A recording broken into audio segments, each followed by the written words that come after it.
Salut le peuple. Donc aujourd'hui je reviens pour une vidéo, sans rire. Je viens pour faire une vidéo un petit peu sérieuse et tout. On va parler genre du stress, de l'anxiété. Et je vais essayer de vous donner mes solutions pour calmer ça et pour le réduire. Et pour les crises d'angoisse, tout ça. On va d'abord parler médicaments. Et ensuite je vais vous donner 2-3 techniques que j'ai trouvées pour quand je faisais des crises d'angoisse, des choses comme ça, qui marchent plutôt bien pour moi. Donc petit warning, ces solutions là marchent pour moi. C'est pas dit qu'elles marchent pour vous, je ne suis pas tout le monde. Donc chacun aura sa solution, chacun son petit truc. D'ailleurs si vous avez des petites astuces, des techniques, n'hésitez pas à les mettre dans les commentaires, ça me rendrait vraiment service. Et ça rendrait service à beaucoup de personnes. Donc on va commencer. Donc pour commencer on parle des médicaments. Donc le premier médicament que moi je sais qui a vraiment beaucoup marché et que j'ai 2-3 amis qui m'ont dit que ça marchait pour eux aussi, c'est donc les fleurs de Bach. Donc c'est tout simplement une sorte de liquide. Une sorte de liquide. Je ne saurais pas comment expliquer ça, mais c'est donc tout à fait naturel. Pour le stress, c'est bien de prendre la fleur de Bach numéro 71. Donc c'est à 39 € je crois, en tout cas sur internet c'est à 39 €, donc c'est cher. Mais ça vaut le coup. Après vous pouvez bien sûr essayer de le trouver moins cher, demander en pharmacie ou quelque chose comme ça, je sais pas exactement, moi je les ai eu pour 39 €. Et donc il faut prendre 6 fois 4 gouttes par journée. Et donc c'est directement sur la langue ou dans un verre d'eau comme vous voulez. Ce qui serait pas mal, moi c'est ce que je fais généralement, c'est que je mets les 24 gouttes dans une bouteille d'eau que je garde avec moi toute la journée et que j'en bois au fur et à mesure de la journée, comme ça c'est toute la journée vous avez de quoi faire quoi. Donc en plus c'est agréable, puis c'est pas vraiment pas dégueulasse, donc c'est bien, c'est pas mal, ça peut aider pour pas mal de situations de stress, d'anxiété. Alors je suis désolée, j'ai la lumière dans la gueule, c'est super désagréable, mais il n'y a plus de jour, du coup voilà. Ensuite il y a le sédatif PC, donc j'en ai là.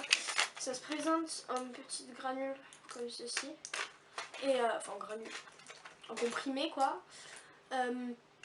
Je ne connais pas le prix malheureusement, mais faut en prendre 2 comprimés 3 fois par jour, au mieux. Après vous faites comme vous voulez.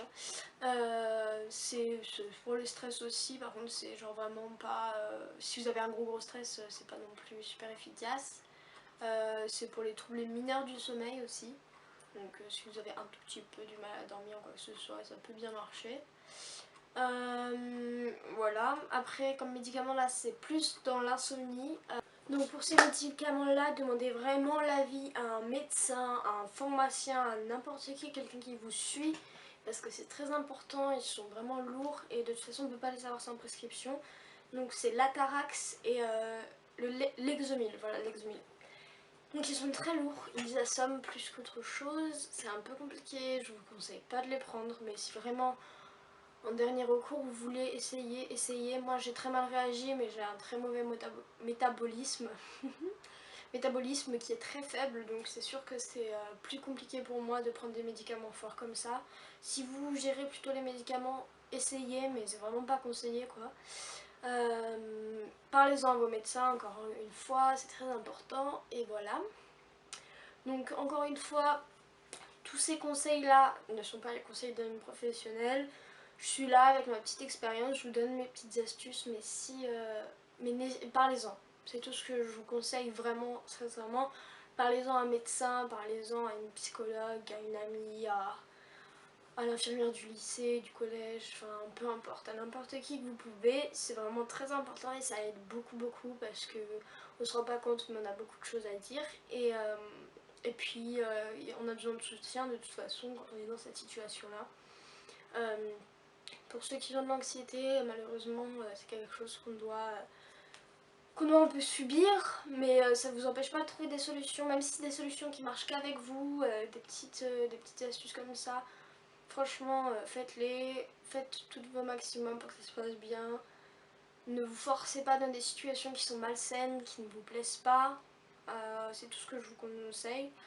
Ensuite, essayez pour n'importe qui. Hein. Essayez quand vous rentrez à la maison ou n'importe quand. Essayez d'avoir un moment à vous dans la journée, une petite heure, même 20 minutes, peu importe. Mais un petit moment où vous vous posez calmement, vous respirez. vous lisez un livre, vous regardez un film, peu importe ce que vous voulez, mais un moment qui vous appartient à vous. Vous mettez des chaussettes dégueulasses mais trop confortables, vous buvez un thé, un café, un chocolat chaud, avec plein de chantilly dessus. Faites-vous plaisir, prenez-vous un petit moment comme ça où vraiment c'est votre moment de la journée. Parce qu'on a tendance à toujours courir de partout, à toujours être super... il faut absolument que je fasse ça vite, vite et vite, et on se rend pas compte qu'on a 24 heures dans la journée pour faire tout ça. Donc prenez votre temps, surtout, c'est le plus important. Bien sûr, il y a des situations où vous ne pourrez pas, mais essayez de prendre votre temps dans la journée, un moment ou un autre, pour vraiment vous poser, et voilà. Donc j'ai plus rien d'autre à vous conseiller. Encore une fois, je vais répéter 20 fois, parlez-en à votre médecin, parlez-en à vos parents. Eux, ils ont des solutions peut-être meilleures que les miennes. Et voilà, quoi. Surtout prenez soin de vous. N'hésitez pas à venir me parler si vous avez envie. Je vous fais plein de bisous et je vous dis à très bientôt. Ciao!